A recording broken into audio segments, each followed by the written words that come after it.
sometimes people add on to it or subtract versions of it, but what I can remember, this great chief had a council meeting and ordered all these medicine people to come. They allow women. There's some tribes that don't allow women in to keep them. Why? We Apache honor women first. Without the woman, we're nothing. So we honor our women first. And these very powerful medicine woman, that's my beautiful friend, they're always with us. I never journey without one. She's always been by my side, by my right side, and very, very powerful. She walks on my left all the time, because that's our tradition. But she walks with me, not behind me. She always walks right with me. I don't allow for her to walk on the back. They say a step behind. We don't do that. We honor her. She is with me right wherever she goes. She's also my protector, as I protect her. Because back then, we were so few at that time that even our women would fight right along with us. And they would protect our backs, that we protected the front and the shoulder and everybody. They're very powerful, let me tell you.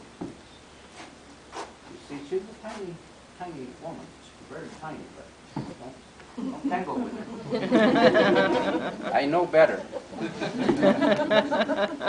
By profession, she's a masseuse.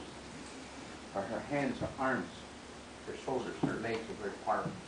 And she can really put you down with that white arm of hers. Very strong. So see, all our Apache women are that way, and I'm sure all of them, of other nations too. So this council of these chiefs and the medicine people, they started to have problems with other tribes around that were coming into their grounds and taking their corn and raping the women and taking children and stealing and all kinds of other stuff. And for the longest time, there was a lot of love and peace between all the tribes. Until you started getting some of these crazy bucks that didn't want to mind, as we have them still around, that they thought they could do anything and get away with it. And so our great creator said, well, we need to make peace among the tribes. So he said, I'm going to send this beautiful woman. And you all heard of the American people trying to claim that they invented the backpack. A lie. Because the chief told us, all the congregation there, said, you're to begin to get ready for the big feast. There's a beautiful white medicine woman is going to come to us. They didn't understand why white. Well, he was so anxious to tell them that he said white, but she was supposed to be dressed all in the white sham. She was a very powerful Lakota medicine person. Very young. Of course, she had a beautiful body too. Oh boy. She was very, very, very well proportioned. And so they sent two of the young bucks to go up into the mountains to hunt deer, venison, bring in the meat, and let's prepare a big feast. You are to take your tents down, all your teepees, take them down. Let's make a big, big, big shade for it, because everybody has to be stood in a circle. That's what she's asking for. So we want her to be comfortable, not on the sun. So they'll work to put some trees up and make this big, big, beautiful shade. And so these two young bucks, just like in our society now, there was one very, very special young man that was very religious. Never said a bad word or nothing. And they had another one that's a little bit bigger. Oh, he was a little devil. Let me tell you, of course, he was young and he loved women. And so they were up in this mountain and they had 2 deer already. They were come back to the camp. But they spotted two beautiful coming up the trail. Beautiful. And then the big one, ooh, look at her. Oh my God. Kept saying to the other, look at that shape. Ooh, wow, and this and that. I'm not going to say the rest. Ooh, boy. Anyway, the other one kept telling me, she can hear you, she can hear you. And don't say anything about it like that. Look at her. She's the one we're expecting. And sure enough, here she comes, all in white moccasins and all. That big, nice, bald eagle feathers on her side. And was carrying a backpack. This is where they saw the backpack for the first time. Beautiful. Big. And she walked up to them, and then the big one, instead of saying hi or this or that, kept walking around her, and he kept walking around her and looking at her, and well, you know what he was looking at her. Oh my God. But anyway, the other one stood firm there in front of her and bowed to her and all this and that, and pretty soon, she got tired of this other guy walking on. Didn't even pay attention to her really to shake her hand or anything, or welcome her or anything. Looked at him and said, you know what? Because the way you are, you're going to turn into a snake. No sooner she said that, he dropped. All his clothes were right there, and then from the clothes, they moved, and here's this big old snake just went down the ravine, The other one looked at it, looked at this, and he said, no. He said, you're the good one. Take my message back to your chief. Tell him I'll be there tomorrow at noon. He said, take your venison and go. He's going to pick up. No. You leave that clothes there. You leave that clothes there. You tell your chief what you saw. And see, back then and even now, if you're not 18, they won't allow you in the medicine keeper. You need to be a warrior before you can join the elders in their keeper for council. And he was about 16, but that didn't stop him. They were still in council, and he just barged in. They tried to hold him up, and the chief said, no. He's bringing us a message. Let him speak. Told the chief what happened. And so then he became one of the members of the chief because his medicine was good. And so eventually he became a very powerful leader, the young man. But then they got ready for the big feast. They went out, gathered the berries and some corn, and the women did what they need to do, prepare the venison and everything, and they were ready. Noon, they saw the sun, it was ready, and here she comes down the trail. Around the circle, she went 12 times, walked, and stopped at one of the warriors and asked, did you count how many times I went around? He said, no, we're all looking at you. He said, we don't know what you're doing. He said, you should have been counting. One for each of the moons that are supposed to come, that are farming. She was trying to tell them about 12 months in the year. And so she went on and gave them a lot of information and took off her backpack, and she wouldn't let nobody help her or touch it. She said, no, all this is sacred here. And she sat by the chief, and between was, and the next to the left was the medicine man, and then the medicine woman. Very powerful, beautiful. Then all the children were first around in the circle, all the little ones. And of course, it always been, like yesterday when we went to the powwow, Orlando. We had, I don't know, I'd say 800 children dancing with us. Beautiful. That's our seed that we have planted. Beautiful.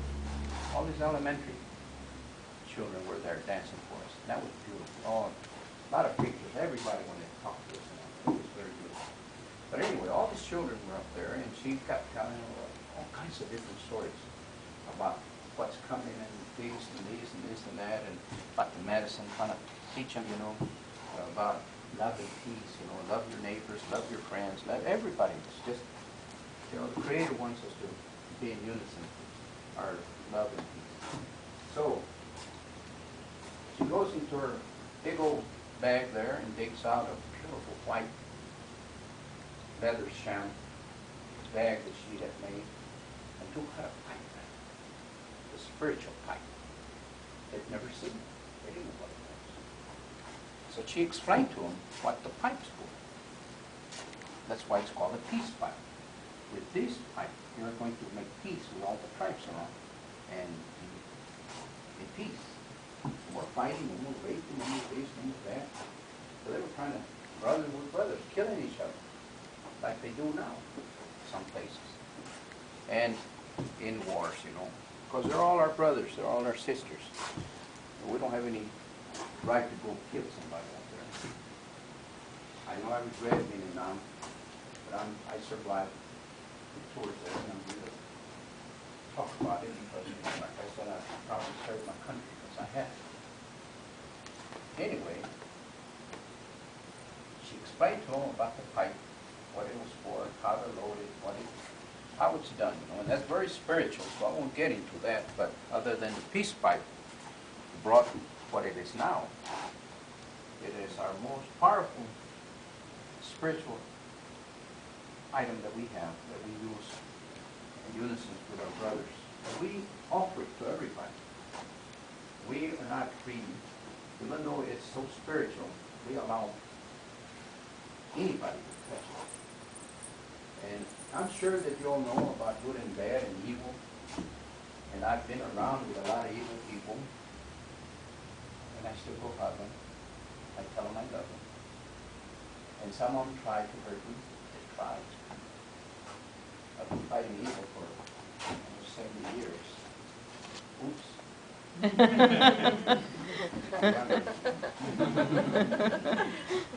No, I'm getting way up there, but I take care of myself. And so we allow everybody to, because see, they are innocent children that have been brainwashed by other people to do ugly stuff. And it works, but they can't beat us. They've never beaten me.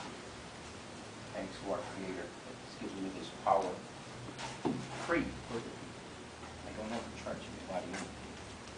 I must not, and I never will. So this beautiful medicine person of the Lakota Nation told him, well, it's looked to the west and the sun was about to go down, and to the east was a rice hills, beautiful green grass, and told him, I will be turned now. My captain on the ground. But all of you pay attention to what's going to happen. Because you're going to experience something that you've never seen before. And in coming centuries, white men will question you about it. Take it in your heart, pass it on to people. Never let go of these prophecies that's so important about the buffalo, white buffalo. It's now known as the buffalo cat woman. So she begins to turn, and she was walking, turn around and look at everybody, like a quarter ways up, and everybody was looking at her, and the sun was barely beginning to go down, and just a couple of shakes of her body, she goes down and turns into a beautiful little brown buffalo. Beautiful. I mean, just like a kid. What does a kid do? They like to jump around and play, wiggle their tail and jump and run and real fast, man. Run over there, run back, and then everybody was amazed. She turned into a brown buffalo and she was all in white. I mean, that was something beautiful. And turned on and looked at him again and kept walking. And as she started to walk, jumping and cutting up, and just like a little kid. But then later on, stopped a little bit and began to walk a little bit smoother. And then turned around again and looked at him. And ooh, she started to grow. And she turned a light brown, real light brown now. And against the green, boy, she looked beautiful.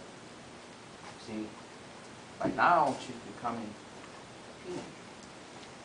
Sophisticated walk, no more. Not jumping like a kid. And she laid down and ate and waited for a while, and time went by, and then got up again, turned and looked at everybody, and kept walking. And then she laid down and kept eating and this and that, and just everybody was waiting. Why so long? What's happening? She's just laying there eating. It seemed like she went to sleep there. And okay. Pretty soon she got up again and looked back. Now she turns a golden brown. But she's getting big, up to about almost 6 feet. Big, beautiful. She looks at them again and starts to walk away, but more of a lady walking, more of a, without, very casual, very beautiful walk, you know? Like a beautiful model, walking up the hill, walking up. Turn around and look at him again, and she lay down and kept eating and this and that. It took a long while for this to happen. But then finally she got up again and looked back. She shook her head.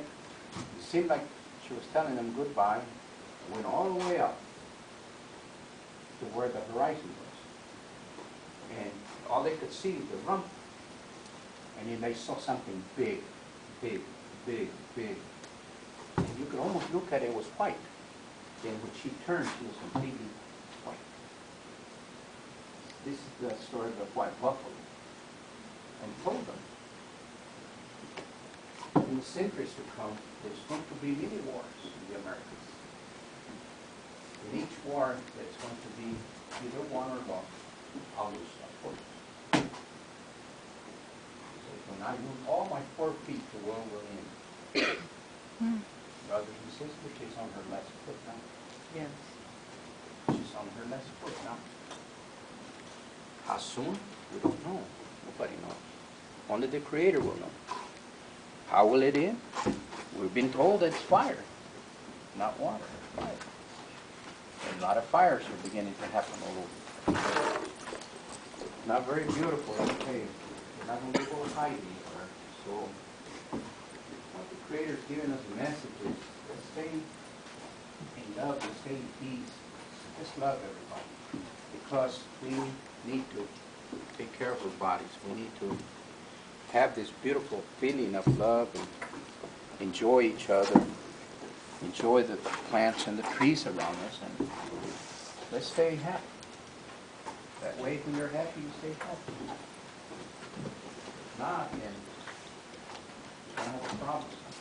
So love your neighbor, love yourself first before you can love others. Take care of your body. Drink a lot of water. By the way, I need a drink myself. Thank you, brother. We used to go to the river and drink it. Now it's bottled for us. They say it's clean. We don't know if the plastic was clean when they put it in here. But it tastes okay. Yes. Prost, salud. I wish each one of you would have a nice bottle of water and drink enough all the time. All the women make you sleep with it. I know for sure. I gave my 8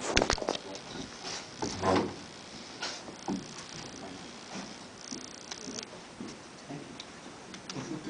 That's what this does. I have a couple of molehiles in my tonsil. That's in my stomach. That's why it's big. Otherwise, I wouldn't be like that. Artificial intestines, but they're better than my old ones, I guess. They don't bother me. But drink a lot of water, people. Very, very, very, very good for you. Very good.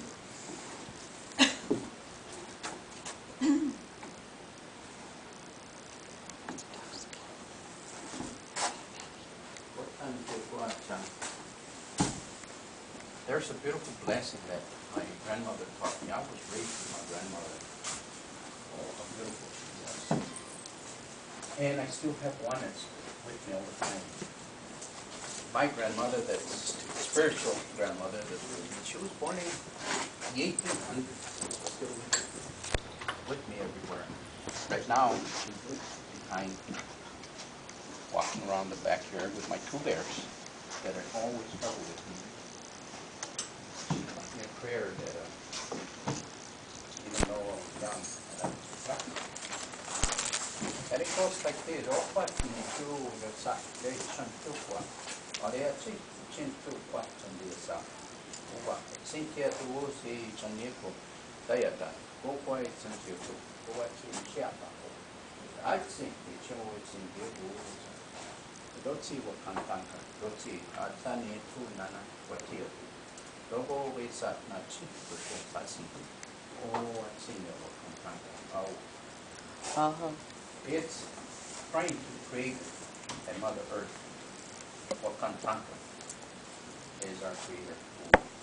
Without him, we've got everything. Yet, sometimes we're afraid.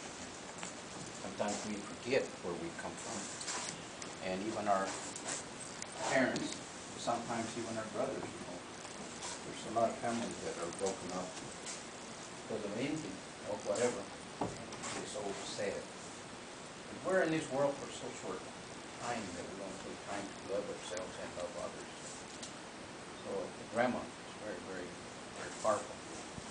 And I'm so glad that she taught me all she did. Took the time, because the blessing of Mother and Grandma is always so beautiful, so very special.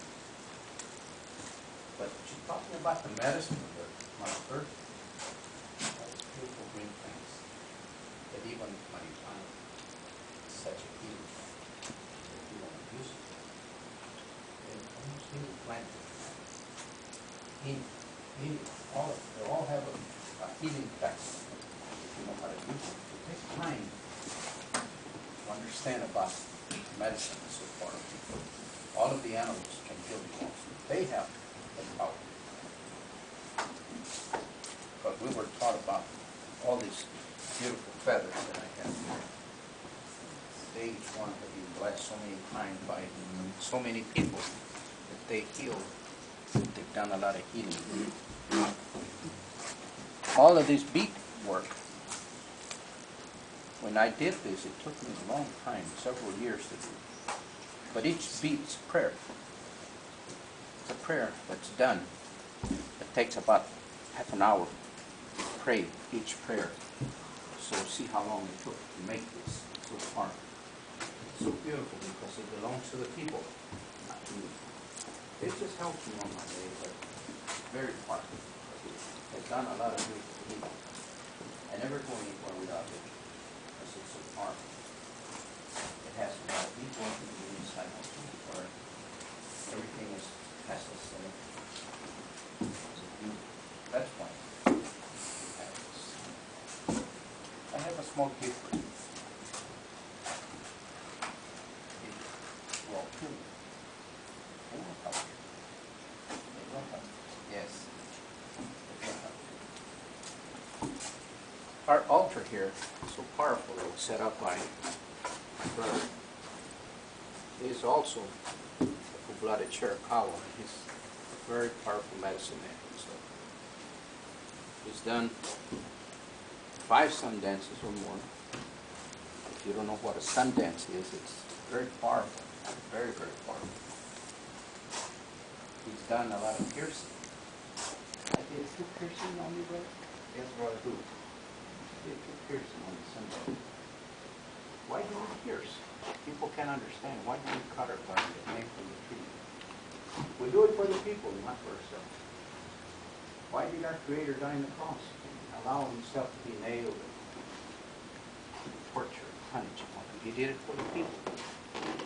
And he asked his Father at the end to forgive us, that they don't know what they do. But he asked for his Father to forgive all of us. So that's why he says, why can't we forgive each other and not have all these ugly wars and deal with it? Let's love each other. And our Creator asked for forgiveness for us. We need to keep that in mind and take care of this medicine. My brother has put the altar together here that is so powerful. It's beautiful. Every item has a significance. Why it's there. Of course, like I mentioned, there's some things that we don't discuss because it belongs to us, our spiritual, sacred items. They must not be touched, some of them, because you will get sick somehow. It's been proven over and over. Sure, we allow people to touch us and photograph us and everything. Not that's permission to touch. It's just like what would happen if a man goes and touches a woman where not supposed to. Probably get slapped with a lawsuit or harassment or whatever. You want to go there. But it's equal to a man also. I think we all have the same rights and the same laws applies to everybody. I feel a lot of power in this room. A lot of power. Our brother has much power, much healing power. His hands are very powerful. For a good healer that he is, he speaks the truth when he talks to you. Listen. Some people talk to him just to talk, but listen to what he says. He'll tell you things that perhaps you don't understand. Ask him, what is he meaning? What's the meaning of it? He might not have time to give you a complete version of everything, but he'll tell you. His words are very strong, very powerful. You can feel the energy around you. Our ancestors are protected. Why is he in a wheelchair? Well, injuries, maybe war. I'm lucky that I can walk. I was to lose my leg. I didn't let him cut my leg when I was in the hospital. I got out several times from that field hospital. I'd go in the jungle. You know, my wounds, I'd take that cotton stuff off and I would put banana leaves on there. And then they would find me and I would put dirt on them. And then they would drag me back to that room and tie me up. They had me tied for 3 months because, you know, they didn't want me to keep going out to the jungle. They say it was going to get infected. I said, that's just going to hit it. Not that rat stuff they put on. Looked like Kool-Aid. I don't know what it was. But I got healed, I know, because I went into the forest and started to put dirt and the sap from the leaves.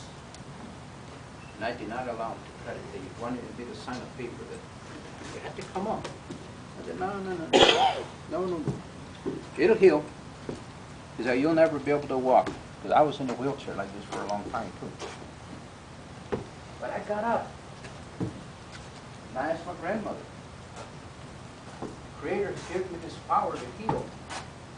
Why can't I heal myself? He said, oh, but you can. You just haven't tried it. You're a young man and you've given up. I said, get up from that chair. Don't sit there. Because you're going to get used to it. For the longest time, I couldn't go around anywhere. Somebody didn't push me. Back then, we didn't have this battery things on the chair, you know. We're lucky we had wheels like bicycles on. I don't know, it looked like roller skates for a while. But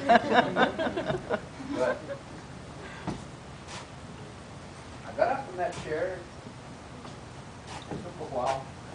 Then I began to help others that were in crutches and this and that. And I kept assisting them and all that. I saw a beautiful light one day. The grandmother came to me for the first time and told me, you wouldn't like to be in the chair. I know. So we're going to assist you to get up from the chair. She touched me. Feel that energy. Like my granddaughter, she's 3 years old. Now and then it hurts. She comes and she touches me. I feel her energy. No more pain. So I get up and walk. So I can't be sitting there that much. If I do, then it goes to sleep on me and stuff like that. I don't like that. So I try to move as much as I can and exercise. I get up at 3 o'clock every day. My house. I exercise for about an hour. Do some isometrics on the floor. Looking at the television. News. CNN. Then I broke the candles so my kids wouldn't change again. They could watch all this stuff. He said, no, don't mess with my TV, just leave it alone. So I broke the handle so they wouldn't move it anymore. Well, that's mean. Now they're all grown and they're all gone. They're still in CNN. That's what I want. For an hour, then I get up, go walk for a mile and a half or two. I try to run, but I don't run very fast, but I do run. And then I come back and do my own breakfast. I lost my beautiful wife about 2 years ago. And so my grandmother said, I need to get me a lady with green eyes. Well, I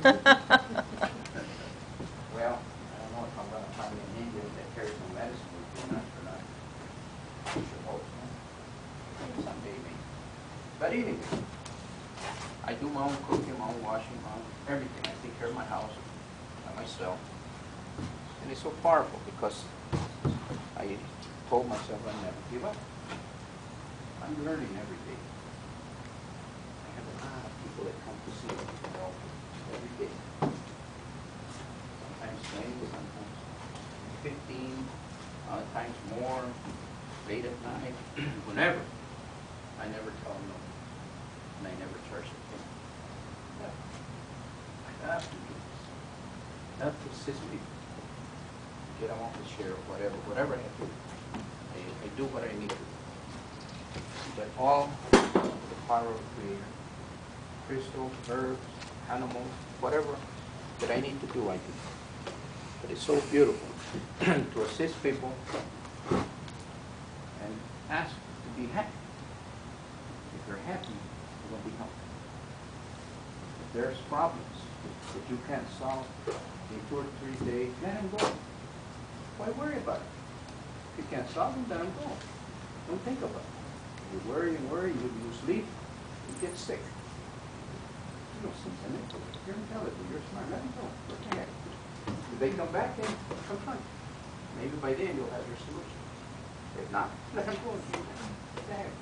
We'll have some apples. Very beautiful. Fiber. Best fiber is apples. Yes. 5 or 6 apples a day. Different colors with the skin. That's the best fiber for you.